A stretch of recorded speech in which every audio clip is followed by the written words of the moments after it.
Champions by Meek Mill. After the successful release of Meek Mill's third solo album, Wins and Losses, he spent 5 months in prison. Once released, he dropped a few EPs and has become the face for criminal justice reform. With his fourth studio album, Champions, out, can he keep up his momentum? Here's our honest review of Champions by Meek Mill.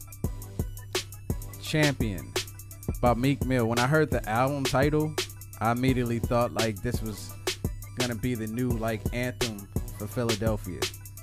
I was like, if the 76ers make it to the playoff, I could see some of these songs definitely being played. Most definitely. If the Eagles make it, I don't know what they looking like. I could see some of these songs. He might actually be able to replace the intro. Maybe. Yeah. How you feel about this album artwork, man? I thought it was cool.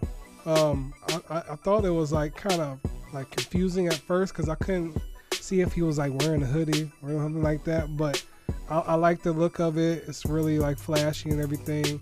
It kind of like got that feeling like, yeah. When you see the confetti falling. Yeah, you know, I'm still here, but you know, I'm coming out.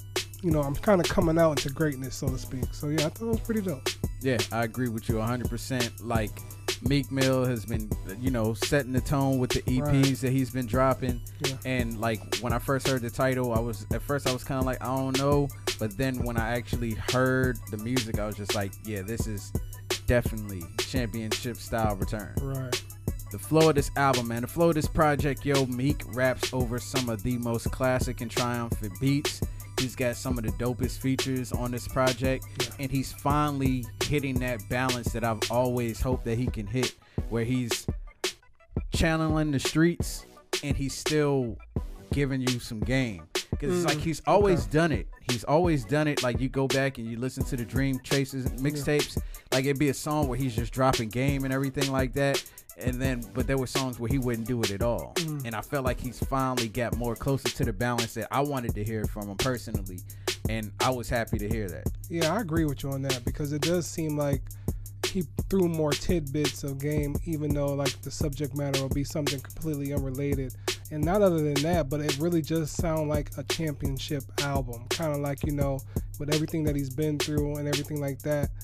Besides all of the going to jail and everything like that, but just music wise he's pushed through and he's like kind of made it. Not saying he didn't make it, but through everything that he's focused on, through he's been through and he had to focus on, he's made it through. So this whole album is just like an anthem for him, I would say. Highlights, man. Look, man, I got a lot. All right, when that intro came on and I heard the Phil Collins sample, I started laughing. This is Friday morning on my way to work, and I'm just like, this is how we starting? We gonna start out with the Phil Collins? All right. And he straight killed it. Yeah. I did feel like he had some flows on there that was a little bit predictable, but I still liked the song a lot. Trauma came on, and I almost lost it, man. I was just like, that's the Mobb Deep Getaway beat, man. I love that beat. He killed that joint. On Me with Cardi B, it sounded like a Cardi B sounding beat. Yeah. So when I heard it, I was just like, that sounds dope. Bangladesh laid the track for that. What's Free came on, and I heard the What's Beef beat from Biggie. I was just like, I know we ain't about to do this. Rick Ross came on rapping like $1 billion. Like, Rick Ross really sound like a luxury rapper. Yeah. Like that shit is amazing to me. And then Meek came in and slaughtered it, and bro, I damn near lost it after I heard Jay-Z's verse. That verse was fire. That joint was so fire. Yeah. Not taking away from anything Ross and Meek did on the song, because they destroyed it. But this song right here is a certified classic for sure. Yeah. Respect the Game. I love it. I love that beat, man. Jay-Z used it on Dead Presidents. Mary J used it on Take Me As I Am. I used it. He should have used my version of it, but that's definitely a dope song. Then I get the Championship. When I heard that beat coming, I was like, he's picking the great samples. Yes. That joint is dope. Then Almost Slipping, one of the lady joints. I love that song. 24/7. He used Me, Myself, and I from Beyonce. Ella Mai singing on it. That joint sounds great. Oodles and Noodles Babies. I heard that a couple weeks ago. That song is amazing. I'm glad to hear 21 Savage sounding energized again on Pay You Back. He put Dangerous on here, which is really dope. With the Shits, with Melly. Is that how you say her name? I guess, yeah. Yeah, so. That joint sounds really dope. I like that song a lot. And then Cold Hearted 2 was really a good way to end the album, man. I was really impressed, man. Yeah, man. You kind of went over some of my highlights, but let me try to pick out some of the few. Intro, I thought it was just so funny. The song wasn't funny, but just hearing Phil Collins to a like intro Meek style kind of beat, it was just kind of like, what? And this actually is working. So I thought that was pretty dope. Uptown Vibes I thought was cool. Like, I forget, we heard Anel AA on another song recently that I cannot remember what it was. I don't know either. But I thought that was dope. The On Me sounded like a Cardi record for real, and it's really, really dope. I like the collaboration between them two. What's Free? Yo. I mean, Rick Ross and Jay-Z and Meek, y'all killed it. I mean, but just that J verse, like, I know we did all the J albums recently or whatever. Like, I was just like, man, I haven't really appreciated Jay like I should have. But that might have been one of Jay-Z's best verses of the year. That might be his best verse of the whole year. Because, man, he threw so much in there. So much. Championships, I liked it a lot because it was just one of those songs, like you said, he was throwing some game on. Like, you know, but at the same time, it was so hard.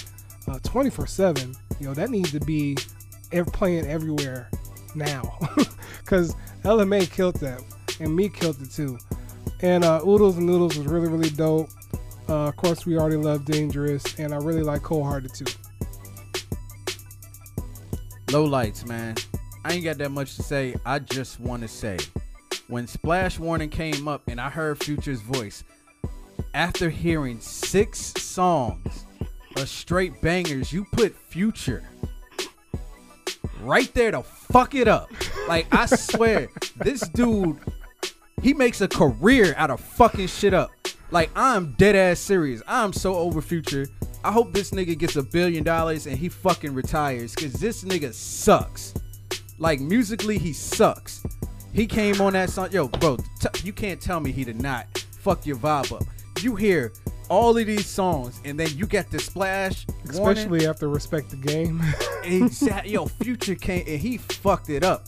No, nothing against Young Thug, and I don't even know who this Rodney Roach nigga is, Rodney Rich, whatever his name is. He didn't do anything bad either. But when Future came in, oh my goodness, he brought the energy down. Luckily, Champion was next. 'Cause, man, I was just like, yo. And I also want to say, Going Bad with Drake, I felt like that song kind of brought the energy down a little bit too. Yes. Based off of the tone he was setting with the rest of the album. And aside from that, I ain't really got nothing bad to say. I just want to say Future fucking sucks, man. Nothing against Nevadius or the real individual. I think his name is Nevadius, yeah. But the real artist, Future, the nigga Future Hendrix, whatever you want to call it, he sucks bad. Let me stop. He didn't fuck that song up.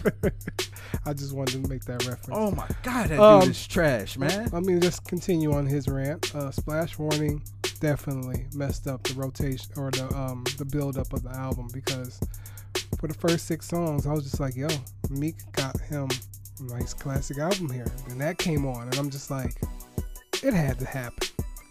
It had to happen. You gotta have that. Future to you something. have to have that one joint with that certain artist that's just gonna hit, because you know. So it's understandable. Going Bad, I thought was cool because, you know, we get to see them collaborate again. But at the same time, I thought it was just kind of a simple, cool beat. It wasn't really nothing special. 100 Summers, I wasn't really feeling that song. I mean, it's cool, but then it could be better. I just thought that was like one of those aight. And With the Shits, I wasn't feeling it. I guess I'm just not too cool with the subject matter on that song and everything like that. It just seemed kind of redundant. But other than that, that's the only low lights I had. Final thoughts. Don't fuck with Future. Stop dealing with Future. Like, don't put Future on shit. Alright? That's my final thought from Meek Mill's album. Meek did a hell of a job on this album, man. He killed it. Lyrically, he's on point. Dope beats, dope flows, but that nigga Future sucks. Stop. Yeah, this album was great. Meek composed a really great album. I think it shows because of everything that he has triumphed through. You know, everything since he's been out of prison. Everything's been looking up for him. So this is a great testament to that and everything that he's been going through. And I see him going nowhere but up. And I'm excited for him as, you know, an artist because I can see him. He kind of sounds more focused and everything too. Like everything, like you said, the clarity in the song. He's spitting game here, more and there. And yeah, I really thought this was a good album, a great album. Final grade, man. I get his joint to check. This sounds reminiscent of like one of his Street Dreams mixtape, Dream Chaser mixtapes. Cause he would always take like a classic beat and they would meek it out and he would rap on it. And that's kind of what I get from a lot of the songs, like the intro, Trauma, What's Free, like that's typically what you would get on a Dream Chasers mixtape. Meek killed it. He's dropping game. He's talking about some real shit. Like one of the lines that really touched me was when he was talking about when the black DA and the black judge locked him up, it almost made him turn against his people. Cause like for some reason I just felt that line. You know what I'm saying? It just felt so real. One of my favorite lines was, I think it was in Championships, where he was like, "Bullets is the sound of music." Yeah. And then all of a sudden you're in a prison cell, and I was just like, damn. I mean, even when he said, you know, one day we playing with Sega Genesis and the next day we playing with guns, like yo, he was dropping some game. And it's just like, even when he was talking on Oodles and Oodles Babies about how I'm talking to the 76ers owner all the time about, you know, when your mom works a full-time job or you know, and your dad's locked up, who gonna babysit? And like a lot of my friends, you know, ended up like that. I seen stuff like that. So it's like when he said it made perfect sense to me. Yeah. He's dropping game throughout this project. He's got his fun songs like 100 of Summers and Stuck in My Ways, but and Tic Tac, even with Kodak Black, man. I like Kodak when he's rapping on beat. And I like this album a lot, man. Yeah, I give it a check, man. This is definitely a great album, definitely worth your time.